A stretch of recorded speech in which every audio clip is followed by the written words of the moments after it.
सरकारी बजट में दलित के लिए इतना प्रावधान करने का काम नहीं किया। कोई जरूरी नहीं है कि दलित ही दलित के कल्याण की बात करे।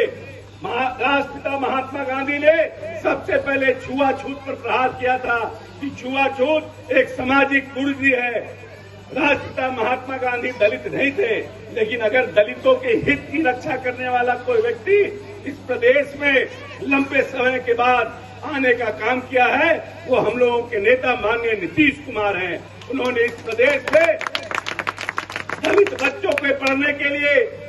अनुसूचित जाति जनजाति आवास का निर्माण कराया। इस प्रदेश में अति पिछड़ों के लिए आवासीय विद्यालयों का निर्माण कराया और साथ साथ जो लोग कभी प्रमुख और मुखिया बनने का सपना देखते थे, इवन की उनके दरवाजे जाने से डरते थे, माननीय नेता ने 2007 में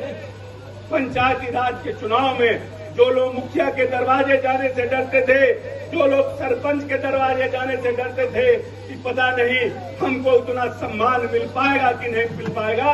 वैसे लोगों को माननीय नेता ने 2007 में पंचायती राज व्यवस्था में आरक्षण देकर के मुखिया, सरपंच और जिला परिषद का अध्यक्ष बनाने का काम किया। और साथ साथ अति पिछड़ों के साथ साथ जो बड़ी आबादी महिलाओं की थी,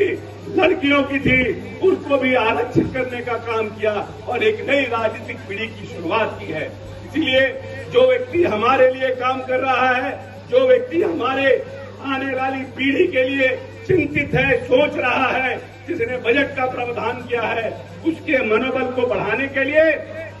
हमारी पार्टी ने 5 नवंबर को भीम सांसद का आयोजन किया है, जिसमें जो राजनीतिक दल आज सत्ता पर काबिज है, कभी न कभी संविधान के ऊपर टीका टिप्पणी करता है, कभी न कभी आरक्षण पर टीका टिप्पणी करता है। अगर वो राजनीतिक दल भविष्य में और मजबूत होगा तो आने वाले समय में न सिर्फ संविधान को बदलने का काम करेगा, बल्कि आने वाले समय में जो हमें आरक्षण दिया गया है, उस आरक्षण को या तो कम करने का काम करेगा या उस आरक्षण को खत्म करने का काम करेगा। इसीलिए हम तमाम दलित भाइयों से आग्रह और निवेदन करते हैं, अपने नौजवान साथियों से अपील करते हैं, ऐसे मंसूबों को चकनाचूर करने के लिए,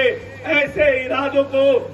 दबाने के लिए आप सब 5 तारीख को पटना के वेटनरी कॉलेज मैदान में आकर अपने नेता नीतीश कुमार के मनोबल को बढ़ाने का काम करिए और वैसी ताकत जो इस देश में संविधान और आरक्षण को खत्म करने की साजिश कर रही है, उसको मुंहतोड़ जवाब देने का काम कीजिए। बहुत बहुत धन्यवाद। जय भीम, जय नीतीश, जय बिहार।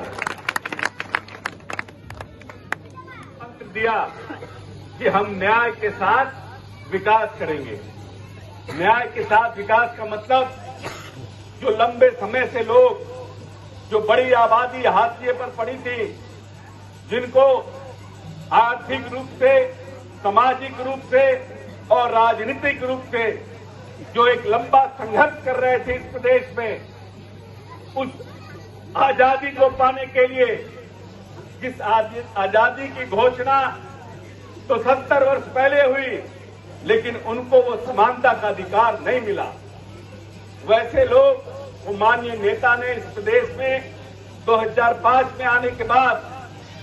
न्याय के साथ विकास का मूल मंत्र दिया। और सबसे पहले इस प्रदेश में, क्योंकि बाबा साहब भीमराव अम्बेडकर कहते थे शिक्षित बनो, संगठित रहो और संघर्ष करो, तो बाबा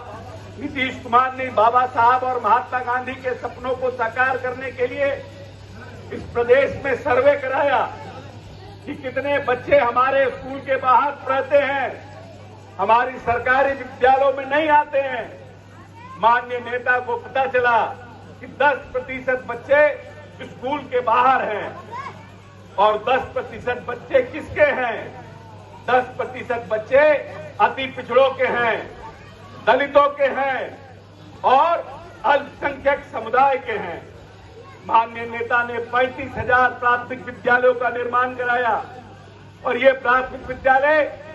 महादलित टोलों में बनाए गए। ये प्राथमिक विद्यालय अति पिछड़ों के टोलों में बनाए गए। ये विद्यालय अल्पसंख्यकों के मोहल्लों में बनाए गए और माननीय नेता ने 2.5 लाख